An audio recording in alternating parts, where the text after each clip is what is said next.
नमस्कार, मैं हूं आपके साथ अनुष्का राय और आप देख रहे हैं वी इंडिया न्यूज चैनल। चलिए नजर डालते हैं आज के कुछ बड़ी खबरों पर।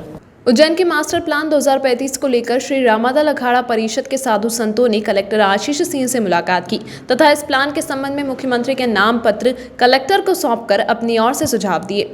कलेक्टर से मिलने पहुंचे रामादल अखाड़ा परिषद के श्री महंत भगवान दास जी, महंत डॉक्टर रामेश्वर दास जी, श्री महंत रामचंद्र दास जी, श्री महंत राघवेंद्र दास जी, स्थिर मन गणेश तथा श्री महंत दिग्विजय दास जी ने कहा कि 100 फीट ग्रीन बेल्ट के लिए कालियादेव महल से त्रिवेणी तक रखा जाए, मंदिर आश्रमों को वैध करें। नरसिंह घाट से लालपुल तक मेरा क्षेत्र में कई मंदिर एवं आश्रम बन चुके हैं, इनको वैध किया जाए। शाही स्नान के स्थल से चारों तरफ भूमि अधिग्रहित की जाए।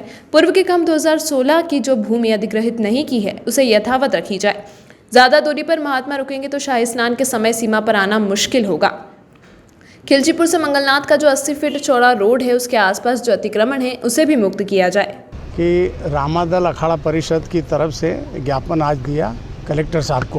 पूर्व में भी हमने ज्ञापन दिया था पर हमारे को बैठक में कोई सूचना नहीं दी गई थी, तो पुनः स्मरण पत्र हमने दिया कि जो है 35 का जो मास्टर प्लान तैयार कर रहे हैं उसमें कुछ लोगों ने कहा कि 200 मीटर तक ग्रीन बेल्ट रखा जाए।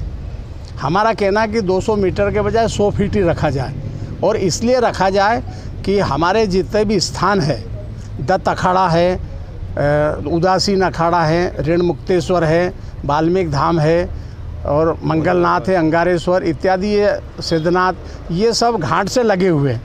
या तो इनको आप हटा नहीं सकते हो तो ग्रीन बेल्ट इससे 200 मीटर बहुत ज़्यादा हो जाती है, 650 फीट के करीब। तो इसलिए एक तो हमारा ये मुद्दा है कि इसको सीमित किया जाए 100 फीट के इसमें।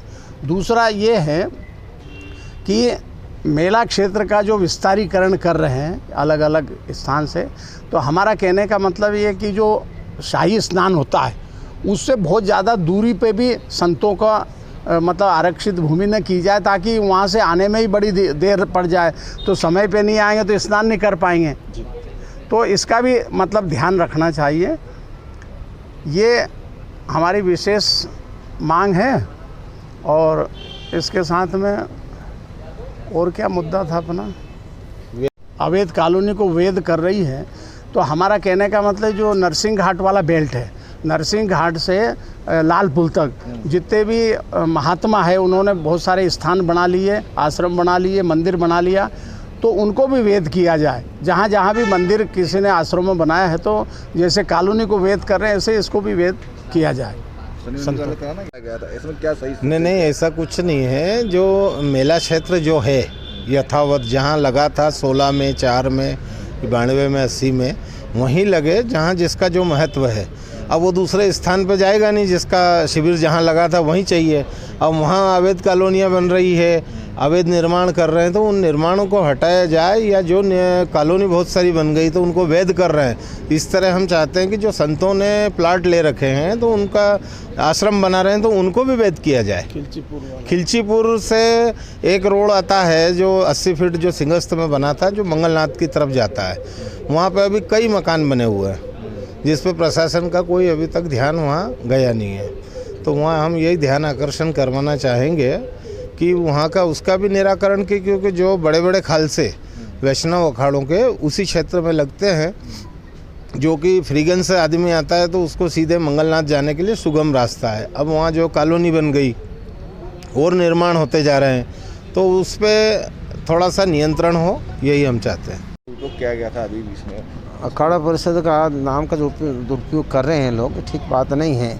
जो हमारे पूर्व वक्ताओं ने कहा है कि जो जिस क्षेत्र में अतिक्रमण हो रहा है वहाँ तो सरकार ध्यान नहीं दे रही है, और जहाँ पर किसी प्रकार से कोई जो उपयोगिता ज़मीन नहीं है, ना कोई वहाँ मुकाम लगते हैं, ना कोई किसी प्रकार खाल से लगते हैं, ना कोई कैंप लगते हैं, और वहाँ अधिग्रहण करने जो बात कर रहे हैं सरासर गलत है, ठीक नहीं है। जो अवैध कॉलोनी बन रही है मेला क्षेत्र में उसको हटाना चाहिए, वो तो कर नहीं पा रहे हैं। ये किसी राजनीतिक दबाव आकर जो हो रहा है ये गलत हो रहा है, ये नहीं हो। राजनीतिकरण धार्मिक क्षेत्र में नहीं होना चाहिए।